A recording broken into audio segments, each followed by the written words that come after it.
जैसा कि आपको विभिन्न माध्यमों से जानकारी मिल रही होगी कि हमारे पूरे स्टेट में जो सिविल डिफेंस की तैयारी की जा रही है, सिविल डिफेंस सिस्टम जो है उसकी पूरी तरह से एक बार रिहर्सल की जा रही है और जितने भी हमारे संसाधन है उनको उनका भी ट्रायल किया जा रहा है। जो वॉलंटियर्स हैं उनकी हम लिस्टिंग कर रहे हैं और सभी को हम कन्वे कर रहे हैं कि किसी भी समय यदि किसी को कॉल किया जाए तो तुरंत वो मौजूद रहे। तो 2-3 पार्ट पे हम काम कर रहे हैं। तो पहले तो जो हमारा मैन पावर है उनको हम मतलब सभी को वॉर्न कर रहे हैं, अवेयर कर रहे हैं।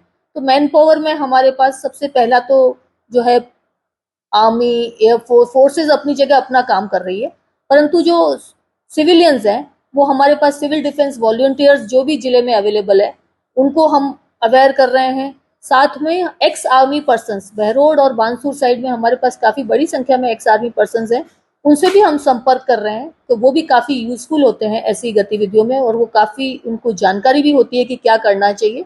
साथ इनके साथ साथ स्कूलों में भी हम जो एनसीसी, स्काउट गाइड, पीटीआईज, जो भी इस तरह के जो यूजफुल लोग हैं उनको हम आइडेंटिफाई कर रहे हैं और उनको हम उनमें कॉन्फिडेंस बिल्डिंग कर रहे हैं कि भाई वो हर चीज के लिए तैयार रहे। तो पहले तो हम मैन पावर की एक लिस्टिंग कर रहे हैं। साथ में ही जो प्राइवेट स्तर पे भी जो मैन पावर उपलब्ध है, जैसे कई सारी फैक्ट्रीज में मतलब डिजास्टर मैनेजमेंट के लिए कई तरह के टेक्नीशियन अवेलेबल है, कई सारे लोग उनके पास अवेलेबल है जो कि जानकारी रखते हैं। प्राइवेट और सरकारी सभी स्तर पे जो भी मैन पावर हमारे लिए यूजफुल है उन सभी की हम लोग लिस्टिंग कर रहे हैं, उनके टेलीफोन नंबर और इवन जो इम्पोर्टेंट मैन पावर है वो कहाँ पे रहते हैं वो भी हम उसका भी एड्रेस भी, ताकि यदि और कोई विपरीत परिस्थिति में हमें किसी को लेने भेजना पड़े तो वो भी हमारे पास पता हो। साथ में दूसरे है जिसमें हम रिसोर्सेज की लिस्टिंग कर रहे हैं कि कौन कौन से रिसोर्सेज हमारे पास अवेलेबल है। तो जैसा कि आप जानते हैं कि नए जिले होने की वजह से कुछ यहाँ के कुछ चैलेंजेस हैं।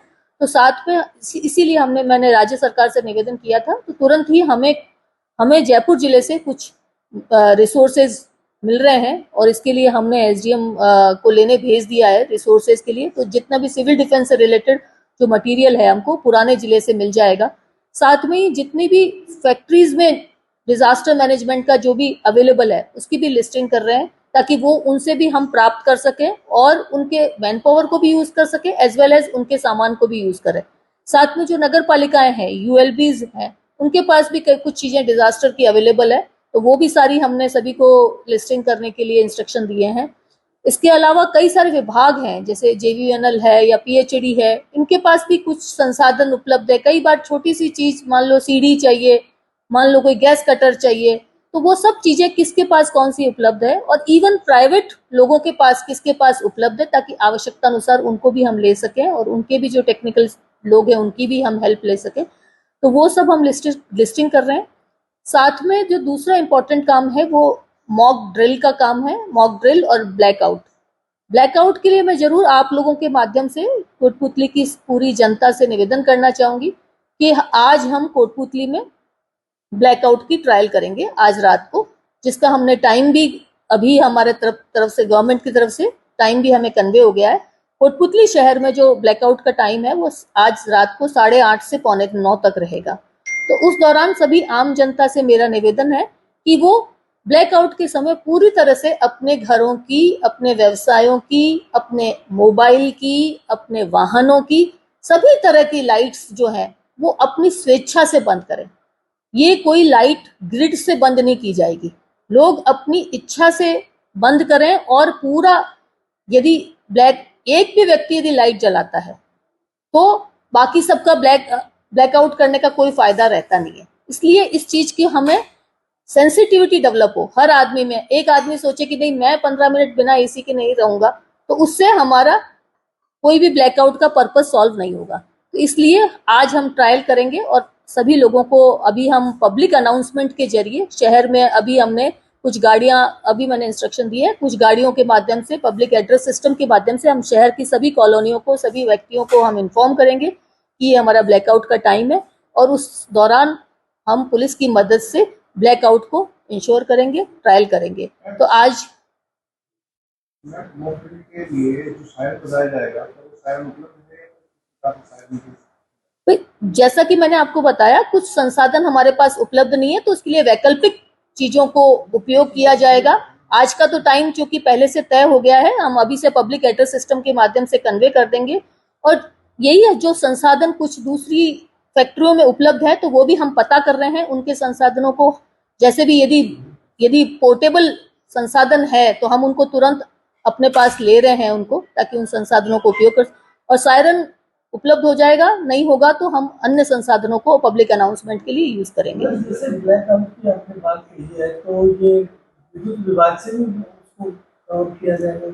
नहीं, जैसा कि मैंने आपसे पहले ही निवेदन किया कि इसमें ग्रिड के माध्यम से लाइट बंद नहीं की जाएगी। जैसे रोड लाइट वगैरह है, हाँ, वो सब जो एजेंसी है, जैसे नगर पालिका है, वो अपने कर्मचारियों के माध्यम से बंद कराएगी रोड लाइट। ग्रिड के माध्यम से लाइट बंद नहीं की जाएगी। लोगों को जिसकी भी जहां ड्यूटी है, लाइट जलाने की जिसकी ड्यूटी है, वही उसको बंद भी करेगा। मतलब बात करें सायरन की, तो एशिया की सबसे बड़ी फैक्ट्री है एल्ट्रा आपके पास, इसमें काफी बड़ा सायरन है, तो उसकी भी मदद ले सकते। वो अभी एसडीएम साहब को हमने भेजा है वहीं देखने के लिए कि वो सायरन सिस्टम पोर्टेबल है तो हम उसको यूज करेंगे, हम उसको लेंगे। ब्लैकआउट खाली कोटपुतली शहर में किया जा रहा है, पूरे जिले के हिसाब से? नहीं, अभी आज हम केवल कोटपुतली शहर में करेंगे। और मैं आपके माध्यम से सभी आम जनता को मैं निवेदन करना चाहूंगी कि अभी बिल्कुल पैनिक क्रिएट न करें, धैर्य रखें। और कुछ भी अभी ऐसा कोई वॉर जैसी सिचुएशन हमारे जिले में अभी पैदा नहीं हुई है, परंतु अभी से हमको ट्रायल करना बहुत जरूरी है। और ट्रायल को भी हम एक्चुअल की तरह करेंगे, तभी सही मायने में ट्रायल हो पाएगा। यदि हम ट्रायल को सीरियसली नहीं लेंगे तो इस ट्रायल का कोई मतलब नहीं निकलेगा। तो इसलिए मेरा आप सभी, आपके माध्यम से सभी आम जनता से, सभी से निवेदन है कि मतलब ये बिल्कुल भी की कॉन्फिडेंस बना रहे, किसी तरह का स्ट्रेस का, किसी तरह की टेंशन की, किसी इस तरह की अभी से ऐसे कोई डरने की जरूरत नहीं है। केवल प्रशासन जो है ट्रायल के लिए अभी ये कार्रवाइयां कर रहा है। साथ में ब्लैकआउट के साथ साथ हम मॉक ड्रिल भी करेंगे। आज एक मॉक ड्रिल, एक स्थान पे मॉक ड्रिल करेंगे। मॉक ड्रिल के माध्यम से हम ये जांचेंगे कि हमारा जो रेस्पॉन्स टाइम है वो कितनी देर लग रही है, पुलिस को पहुंचने में कितनी देर लग रही है, एम्बुलेंस को पहुंचने में कितनी देर लग रही है, हॉस्पिटल में यदि पेशेंट रेफर किए जा रहे हैं तो उसको कितनी देर में अटेंड किया जा रहा है, कितनी देर में डॉक्टर्स आ रहे हैं, क्या मतलब यदि इवैक्यूएशन करना पड़े, हमें कोई बिल्डिंग को खाली कराना पड़े तो इवैक्यूएशन करने के बाद फिर उनको कहाँ, उनका वैकल्पिक स्थान कहाँ है जहां उनको शिफ्ट किया जाएगा। तो ये सब चीजों के लिए भी आज हम मॉक ड्रिल करेंगे। और मॉक ड्रिल का इसीलिए हम उसको सडन रखेंगे, उसके